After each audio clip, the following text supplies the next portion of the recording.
On the 20th of July, Frontier Developments streamed and I watched every second of it, taking screenshots for you guys. Now the second half of the live stream, they just talked to Arif, the YouTuber, and no information were given. But we will be taking a look at the first part that they talked about the development of drivers and staff. Let's start with the XP and development point. Your drivers will earn XP from the facilities that you built, mostly the race simulator, and then the most XP from laps they have completed in the racing weekend. When they get enough XP, they will get 1 development point, and you, the player, can spend the development point wherever you want. Now, I don't like this too much. I get why they did it. It's for the gameplay, but I think what could work better is if they give you the possibility to tell a driver, listen, we need you to improve on your cornering. And that way there is just a higher possibility for them to get a point in that skill, but there is still a possibility that they improve somewhere else. I hope that makes sense, but I think that's something that could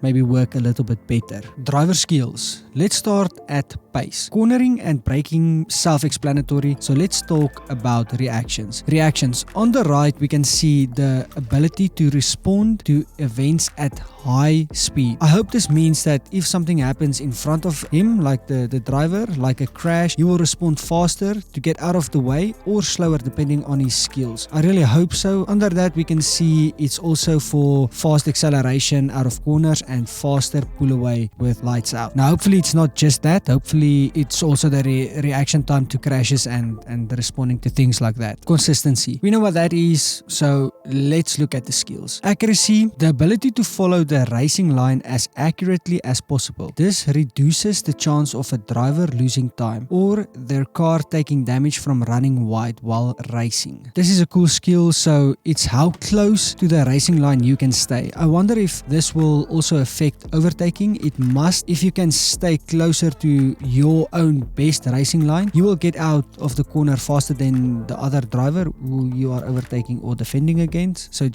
just makes sense. Control. Reading on the right, it say the ability to prevent racing incidents. This reduces the likelihood of the driver causing lockups, spins, crashes, or running wide. So I have to say, I think a lot of the skills will come into play when it comes to crashing. And I say this because this note says or running wide, but accuracy also prevents running wide. So I think and hope that the skills will intertwine with each other depending on what situation you are in, or maybe it's just wishful thinking. We'll have to wait and see. Smoothness is just how well you can save your tires. So better smoothness, longer stints, you know. Smooth operator. Smooth operator.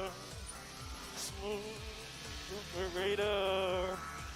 Racecraft. This is known for how well you can overtake and defend, how well you can place your car to stop an overtake or to make an overtake. But I want to talk about adaptability. It's a cool skill and I hope they add even more to this one. But for now, it's the ability to adapt to poor weather on track. This improves the driver's acceleration and cornering speed on tires not suited to weather track levels. So in the stream, they said that this will mostly be in use when weather changes during a session. So you are on dry tires and it starts to rain. If you have a higher adaptability, you can maybe stay out for one more lap before going in, or your driver will just go faster because he can adapt better to the weather. Now, this skill stops being used after switching to the right tire type, far as I could tell. So you guys probably wonder, how will the skills be affected as drivers get older? Well, I also wonder that, because they did not say anything about that. They were too busy talking to Arif, the YouTuber. So yeah, let's move on. Now let's talk race engineer. I like what they have done with the affinity, and I hope that they all have a affinity between drivers as well, because we see that in F1 all the time. Like Lando and Carlos had a good affinity, and also Lewis Hamilton and Nico.